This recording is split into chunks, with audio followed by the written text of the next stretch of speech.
मेरा नाम खालिद है और मेरा ताल्लुक मीरपुर खास के करीब एक छोटे से गांव से है। मेरे वालिद के इंतकाल के बाद मेरी फैमिली मेरी बीमार माँ और 2 छोटी बहनों पर मुश्तमिल शदीद माशी मुश्किलात का शिकार हो गई थी। कभी कभी तो एक वक्त का खाना भी नसीब नहीं होता था। इसी मायूसी के दौर में एक दिन मेरे मरहूम वालिद के एक पुराने दोस्त का फ़ोन आया और उन्होंने मुझे फ़ौरन मिलने बुलाया। जब मैं उनसे मिला तो उन्होंने बताया कि सऊदी अरब में काम का एक मौका है जहां उनके दोस्त को एक वर्कर की सख्त ज़रूरत है। मेरे दिल में उम्मीद की एक किरण जागी।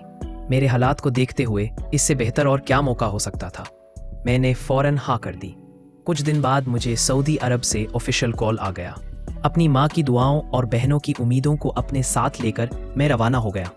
वहां पहुंचकर मेरी मुलाकात एक आदमी शहाब नाम के शख्स से हुई। उसका एक छोटा सा ढाबा था जद्दा के एक मसरूफ इलाके में, जहां वो पाकिस्तान, भारत और बांग्लादेश से आए मजदूरों के लिए चाय और खाने का इंतजाम करता था। मैंने फौरन वहां वेटर के तौर पर काम शुरू कर दिया। काम सीखने में ज्यादा वक्त नहीं लगा। जो थोड़ा बहुत पैसा मिलता मैं उसमें से बहुत कम अपने पास रखता और बाकी सब घर भेज देता। सुकून था कि कम से कम अब मेरे घर वाले भूखे नहीं सो रहे थे। मेरे खर्चे भी ना होने के बराबर थे। खाना ढाबा देता था और मैं रात को वहीं सो जाता था। दिन गुजरने लगे। एक दिन शहाब साहब ने मुझे और एक और भरोसेमंद वर्कर इम्तियाज को बुलाया। उन्होंने कहा, इम्तियाज, हमें जद्दा में छोटी सी केटरिंग का ऑर्डर मिला है। उसके अरेंजमेंट्स के लिए तुम्हें जाना होगा और इस दफा मैं चाहता हूँ कि खालिद को भी साथ ले जाओ। इसे भी पता चले कि ढाबा के अलावा भी जद्दा में बहुत कुछ है। अगले दिन मैं और इम्तियाज शहर चले गए। जद्दा की रोशनियों और शानदार मनाजिर देखकर मैं हैरान रह गया। इम्तियाज ने कहा, खालिद, थोड़ी देर सामने वाली मार्केट में घूम लो, लेकिन 1 घंटे में यहाँ वापस आ जाना। मैं आ जाऊँगा। वो चला गया और मैं मार्केट में घूमते घूमते चल पड़ा। थोड़ी देर बाद मैंने देखा एक सऊदी औरत पूरी तरह नकाब में फ़ोन पर बात करते हुए सड़क क्रॉस कर रही थी। इतनी गाफिल थी कि सामने से आती गाड़ी को नहीं देखा। उससे पहले कि कोई हादसा होता मैं फ़ौरन भाग कर गया, उसे पकड़ा और गाड़ी के सामने से हटा दिया। लेकिन मैं खुद गाड़ी की टक्कर से बच नहीं सका। मैं सड़क पर गिर गया और मेरी आंखों के सामने अंधेरा छाने लगा। जब होश आया तो मैंने अपने आप को हॉस्पिटल के बिस्तर पर पाया। मेरे सामने वही औरत खड़ी थी, अब बिना नकाब के, और मेरी तरफ बहुत फिक्र से देख रही थी। वो इतनी खूबसूरत थी कि लफ्ज़ भी उसकी खूबसूरती का बयान नहीं कर सकते। मुझे होश में देखकर उसके होंठों पर हल्की सी मुस्कुराहट आई, जैसे मुरझाया फूल बारिश में फिर से खिल गया हो। 6 महीने सऊदी में रहकर मुझे थोड़ी बहुत अरबी समझ आ गई थी। मैं महसूस कर सकता था कि वो अल्लाह का शुक्र अदा कर रही थी। डॉक्टर्स ने बताया कि मैं 2 दिन से बेहोश था और ये औरत एक लम्हा भी मेरी बेड साइड से नहीं हटी थी। उसने मेरे सारे हॉस्पिटल के बिल्स भी अदा कर दिए थे। डिस्चार्ज होते वक्त उसने खुद मुझे घर छोड़ने की ऑफ़र की। उसने मेरा फ़ोन नंबर लिया और मुझे वापस ढाबे पर छोड़ दिया। 2 दिन गुजर गए। मेरी तबीयत कुछ बेहतर हो गई थी जब अचानक मेरा फ़ोन बज उठा। फ़ोन पर वही औरत थी। उसने अपना नाम जमीला बताया और कहा कि वो मुझसे मिलना चाहती है। मैंने हैरानी से मिलने की वजह पूछी तो उसने कहा कि मिलकर ही बताएगी। उस शाम एक लैंड क्रूज़र ढाबे के सामने रुक गई। जमीला नकाब में थी, लेकिन मैं जानता था कि इस नकाब के पीछे कितनी हसीन शक्ल है। गाड़ी के अंदर एक खुशबू का जादू था, कोई महंगा परफ्यूम था। गाड़ी एक शानदार हवेली जैसी कोठी के सामने रुक गई। देखकर मेरी सांसें रुक गईं और उसने मेरी खामोशी को हाँ समझ लिया। परेशानी और कंफ्यूजन में वापस ढाबे आ गया। बहुत सोचने के बाद मैंने शहाब साहब को सब कुछ बताया।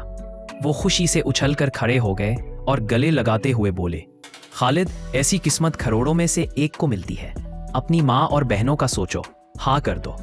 और यूं सिर्फ 4 दिन बाद मेरी और जमीला की शादी हो गई। सब कुछ इतनी जल्दी हुआ कि मैं सिर्फ अपनी माँ को इन्फॉर्म कर सका और उनसे कहा कि बहनों को फिलहाल कुछ ना बताएं। जमीला के साथ रहने के लिए मैं उसकी कोठी में शिफ्ट हो गया।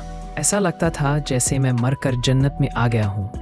कुछ महीने बाद जब मैंने जमीला को अपनी पाकिस्तान में फैमिली के मुश्किल हालात बताए तो उसने मुझे लाखों रियाल का एक चेक दिया, जो मेरी फैमिली की पूरी किस्मत बदल देने के लिए काफ़ी था। उसने खुद बैंक से पैसे ट्रांसफ़र करवाए और मेरी माँ से बात भी की। जल्द ही मेरी बहनें खुशी से अपने घरों में शादी कर गईं। मेरी माँ की तबीयत भी बेहतर हो गई। सब कुछ सपने जैसा था।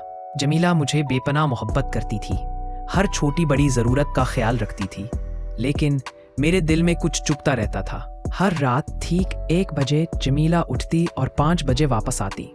वो समझती थी कि मैं सो रहा हूँ, मगर मैं जागता रहता, अपने दिल की बेचैनी के साथ। मैं उससे कुछ नहीं पूछ सकता था।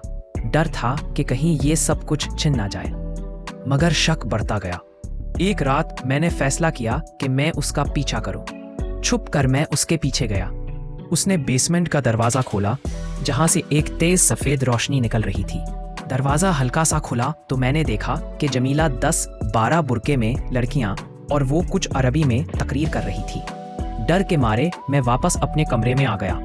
उस दिन के बाद मेरी नींद, मेरा सुकून सब चला गया। फिर एक सुबह जमीला मेरे पास आई और कहा, मुझे आपसे एक जरूरी बात करनी है। उसने बताया कि उसने अपनी सारी जायदाद बेच दी है और तमाम पैसा पाकिस्तान मेरे अकाउंट में ट्रांसफर कर दिया है और मुझे फौरन सऊदी अरब छोड़कर चले जाना होगा। एयरपोर्ट पर आंसुओं भरी आंखों से उसने कहा, खालिद, मैं आपसे बेपनाह मोहब्बत करती हूँ। मैं उन लोगों के साथ हूँ जो दुनिया भर में जुल्म का शिकार मुसलमानों के लिए काम करते हैं। बेसमेंट में जो लोग आपने देखे वो हमारे सिपा सलार हैं। मेरा पहला शौहर भी इसी मिशन में था और 10 साल पहले गायब हो गया था।